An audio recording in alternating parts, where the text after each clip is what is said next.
I would say this is one of the most remarkable runs in any esports tournament in history. Certainly in Smash, and definitely up for debate in one of the ones of esports history. For sure, you could point to San Francisco Shock and Overwatch League and their Cinderella run last year where they didn't drop a single game.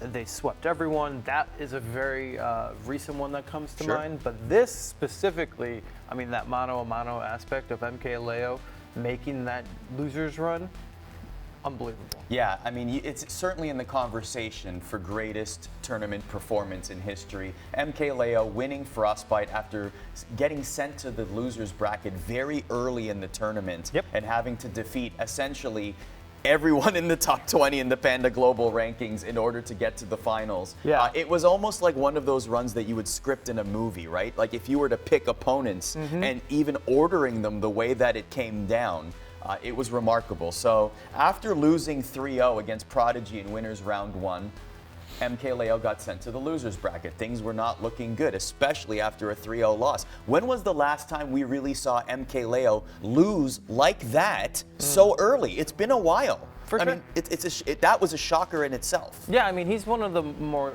standard names that you expect to see not get 3-0'd, let alone get sent to losers in something like Frostbite.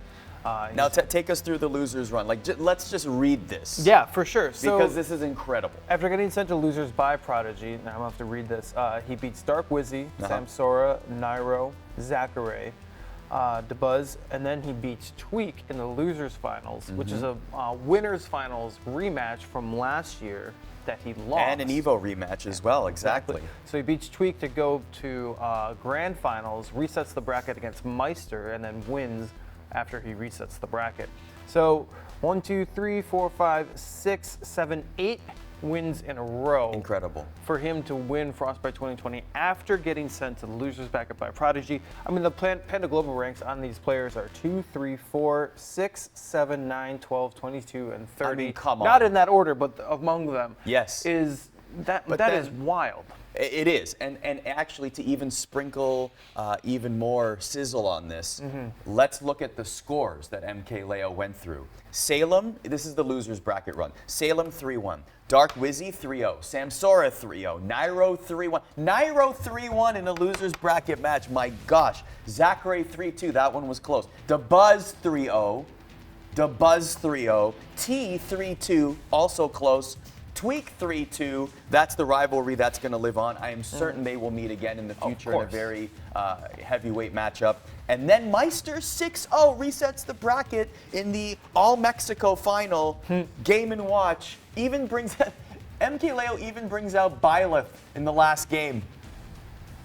Just to complete things, like the miracle run ends with Byleth of all characters, and MK Leo, if there was no one knows how to play. I mean, against Byleth, you know, just throw it out. If there was ever any doubt that MK Leo is the greatest player in Smash Ultimate, and I don't think there was much doubt going into this season, but of course, when you're starting to talk about the tournaments, when it's a new season, so to speak, or a new calendar year, we should say, of Smash Ultimate, of course you're going to look at who can unseat MK Leo, who could really knock him off the perch, who can push him off the mountain. And with a performance like this, the most impressive performance of his entire Ultimate run, of really any Ultimate run, and yes, like I said, in the conversation for greatest esports tournament performance of all time, you have to say that he is the favorite in every Ultimate tournament for the foreseeable future, going well into Evo.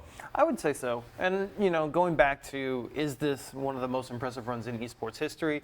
Definitely in the conversation. You know, we can deep dive into it for conversation. I would argue, in fact, Darin, that maybe perhaps the reason why it wouldn't be as prominent in the discussion is because Smash Ultimate isn't as big of an esport as it should be.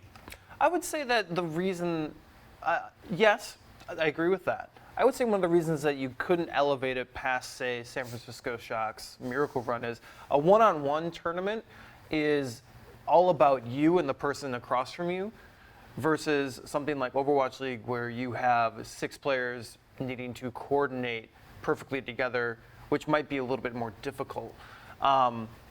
Because you have 6 people who have to be in the right mental mind frame, whereas in something like a fighting game like Smash Ultimate, it's just you and yourself. And that's hard, But doing that with 6 people for San Francisco Shock, that's hard too. That might be even harder. So I think you could have plenty of healthy debate. I don't know which one is which. I think they're both great, and they both deserve their time in the sun. And nothing should be taken away from MK Leo for this amazing, amazing run. MK Leo deserves his time in the sun.